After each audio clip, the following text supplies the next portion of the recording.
There are times when I am challenged in keeping my mind aligned with love, keeping my mind aligned with what I call God, which is the goodness, the truth, the power, and the freedom. I was trained as a New Thought minister, studying the teachings under Charles and Myrtle Fillmore in Unity, Ernest Holmes in Science of Mind, Emma Curtis Hopkins, who is like one of the greatest metaphysicians way back in the late 1800s, early 1900s. And the principles are tough for a lot of people because it's like there is only good. There is no evil. There is no matter out there. These are metaphysical principles and truths that the world does not get. Heck, I've been studying them for years, and I still believe that there are two powers at times. I believe there is love and fear because in my mind, those two are still being entertained. It's called a split mind. We all suffer from a split mind. Metaphysics teaches that there's one mind, it's the mind of God. And you, using that power, are creating a different reality from the energy of fear. You see, fear's not of God. So when you're in fear, you're believing yourself separate from God. And that's scary. That's when the world gets warring. That's when you have attack thoughts. That's when you think you've got enemies out there. That's when your brothers and sisters who you are one with become the ones that you attack, that you judge, that you blame. That is the game of the mind of suffering. That's the mind that Buddha woke up from. When Buddha woke up under the Bodhi tree in meditation, woke up meaning he realized he's not the thoughts of the suffering mind. And the moment he became declutched from those thoughts and he watched them pass by, he instantly was centered in the truth of what he is, which is the love of God, the goodness of God, the eternal life that won't be harmed. You, if you believe in reincarnation, will come and go and come and go, maybe thousands of lifetimes. But who is the one that's coming and going? That's what you are. The one that doesn't die. The one that pops in, has a life experience, pops out and goes, whoo, that was crazy. Let me do it again. Swim back in, pop back out. You are the one that stays alive eternally. You are the one who inherent in you is natural goodness. Let's go to Jesus for a moment. When Jesus was walking towards his crucifixion, they're all like, kill him, kill him.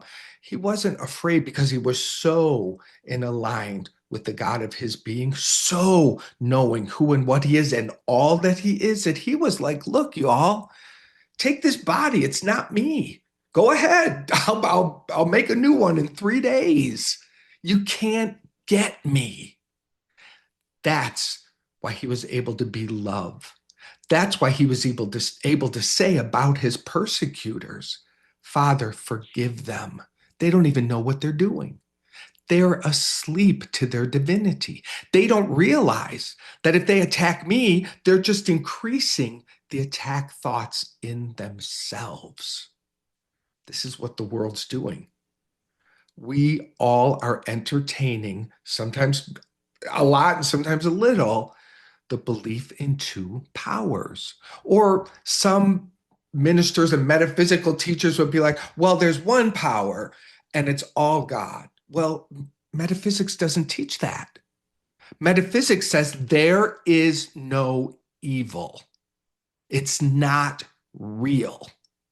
Metaphysics, Ernest Holmes teaches, look, pray all night long if you need to get your mind free of the lie of fear and realigned with the truth of love that you are. This is work. This is real work, which is why a lot of spiritual people don't get there. They get halfway there. There's so many halfway there spiritual teachers in the world. I'm just being honest. And I admit there's ways that I'm halfway there. But when you know it, you can work on it. And you can keep doing your own practice, which is honestly what I do. I know that my problem is a split mind. I know that when I see something out there in the world that I am judging and attacking, that the source of that judgment and attack is in me. And I know that if I were free of that judgment and attack, then I would see that person completely differently, the way Jesus did. See them as a brother. See them as someone who's crying out for pain and support because they forgot who they are. This is where the world is healed. This is real spiritual dedication. And anything else is people trying to entertain both and that's hell. The Gospel of Thomas says it's like trying to ride two horses at the same time. Now, there's obviously some amazing horse riders who we've seen do that, but that's not what we're talking about. We're talking about trying to keep alive two opposing thought systems. One is real, of love and of God. One is an illusion that disappears the moment you take your attention off of it. Whom do you serve? Now, what do we do about this? Which is why I'm here. What I do when those fearful thoughts come, and they do sometimes 1,000 times in a day, I take a deep breath. And in my mind's eye, I give it to God. I literally see big hands coming into me. I place the concern in God's hands. And as I exhale, I see it being lifted away. And I take just a few seconds, breathe. No thought of fear. I just handed it over. Maybe it lasts 5 seconds. That's my practice. And then I'll notice what's around me. I'm on a walk, a tree, a red car. I get present to where I am because the mind is taking you 1,000 places that aren't here. So many people in fear throw the suffering world like daggers at each other. What are you going to do? How dare you just do nothing? I'm not doing nothing. I am working overtime on the restoration of my mind from split to unified in God and only God. And from there, I know that mountains will move. From there, I know, as Jesus said, this and greater things can be done. From there, I know the world is safe because the world I'm suffering from is in my mind. And the illusion is that it's projected outward. Now, to you people, what about the babies? What about the rapists? What about this? You're triggered. What about that? What about those horrible people? What about them? We're called to love them. I'm not going to run out into the street and knock on every door today and find people who are abusing each other. That's not what God asked me to do. So why am I upsetting myself with it? This is what people do. You get upset about things you're never going to do anything about because they're not in your control. And then you get all stirred up and whip them around at each other and find some place to blame because you can't stand within yourself what's triggered. Your mind triggered yourself into anger and fear and attack, and you can't breathe. And now you need someone to peg it on. That's the old, stupid, suffering world game that will never end until it ends in you. Please hear this, man. This is real spiritual practice. This is, I promise you, the pure teachings of metaphysics. There is one power, and it is only good. You are that power, and the way that power is activated is through your mind. Now, we found the problem. Our minds, they're broken, they're fragmented. They're trying to entertain illusions. They're trying to make the body real. They say, even though you have thousands of them, still trying to make this one the one. It clings, it suffers, it seduces us. But it is not the truth. There is no sickness in God. There is no war in God. There is no insecurity in God. There is no suffering in God. You are in God. Ta-da! Get there. Now you know where the truth of your identity is. Do the work. Like the prodigal son. Walk back home. Walk back home to the thought of God, the mind of God, the God of love, the mind of love that you are. It's a decision.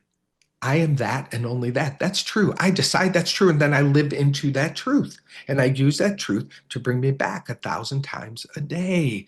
This is how the world is saved. It really is. Now, God bless the ones who have different jobs. Look, if I got a toothache, I'm not going to go to a knee surgeon. I'm going to go to the right person. So everyone has their appointed places. If you're not into spirituality, if you're not into the high practice of it and the way and at the level that will tear you down and tear you up, the same way someone in the physical world is dedicated to perfect body, perfect form, they give their lives to that, and it tears them down and it builds them back up. I'm not into physical fitness. I'm into spirituality. I'm into God. I'm into awakening. And so we apply the dedicated principles, the full-time attention to that, the same way someone else who wants a big change in another area of life. So for those who want to walk the spiritual path, this message is for you. It's not easy. It's fucking not easy, but it is the good work. It is the work of my life. I will be doing it till I die. Join me. There are those of us who are done using spiritual principle as weaponry against other people. There are those of us who are done believing in both and. There are those of us who learned the true metaphysical principles years ago and have decided that's the truth. Took me years. I've been studying this since my mid-20s. And I feel like I'm just entering the deeper level of, oh, fuck, this is real. This is the only truth that there is. And that's where heaven is found. That's where God is found, and only there. I get it. Now I'm working towards it. I'm working towards it. I love it. I love it. I hope this inspires you, and I hope this gives you a little bit of hope. Maybe the world will blow up. And you can go, oh, that sucks. That's horrible. Okay, have an opinion about it, but you're not going to blow up. You aren't going to blow up with the world. It's going to blow up. You're going to realize your eternal nature and go, holy shit. Wow. Okay. Well, we'll make another one. I don't know.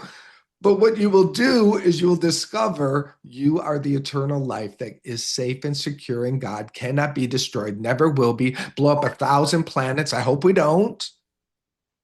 Whatever your opinion is on that, let it be your opinion.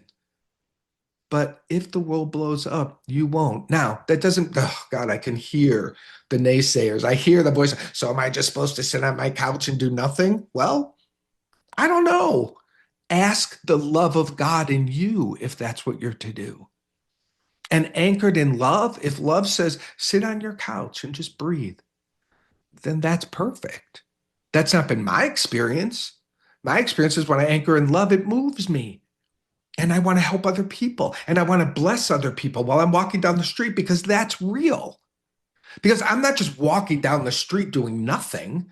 I'm walking down the street going, you are one with God. You are one with God. You are one with God. The homeless person, the rich person, everyone in between. Blessings, blessings, blessings. I'm working. And I'm expanding every time I remember a blessing and extend a blessing. And I believe that that blessing, not I, Mark, but that blessing that is being connected with the stranger walking by, they're remembering, they're activated, their love is bing. That's what's happening.